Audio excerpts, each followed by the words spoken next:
আসসালামু আলাইকুম গাইস, আপনারা সবাই কেমন আছেন? আশা করি আপনারা সবাই ভালো আছেন।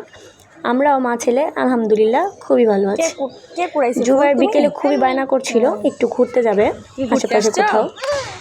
তো আমাদের বাসা থেকে বেশি দূরে না, অল্প কিছু দূরে সিআরপি হসপিটাল আছে। হসপিটালটার নাম সিআরপি, খুবই বড়। আর এখানে রিফ্রেশমেন্টের জন্য খুবই ভালো ভালো জায়গা আছে। একটা পুকুর আছে, পুকুরে প্রচুর মাছ। আর জুবাইর প্রতিদিন মানে যখনই আসে তখনই এই পুকুরের মাছগুলোকে চিপস খাওয়ায়।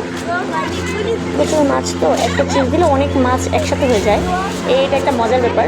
তাই জুবাইয়ের মাছ খাওয়ানোতে খুব ইন্টারেস্ট। তো হচ্ছে যে আমরা গেলাম, জুবাইর আজকে চিপস নেয়নি, ভুলবশত আজকে ও ফুল কুড়িয়েছে, হাতে ফুল ছিল। ও ফুল দিয়েই চেষ্টা করবে মাছকে একসাথে করার, যেই বলা সেই কাজ। ও অলরেডি একটা ফুল ফেলেই দিল। এখন দেখেন মাছগুলো পুরো একসাথে হয়ে গেছে, ফুলটাকে খাবার মনে করে খেয়েও নিল। জুবাইর তো খুবই খুশি। ওয়েদার হিসেবে জায়গাটা খুবই ভালো লাগছিল আজকে। আমরা প্রায়ই আসি, আপনারাও আসবেন। সাভার রেডিও কলোনি থেকে বেশি দূরে না, অল্প একটু কাছেই।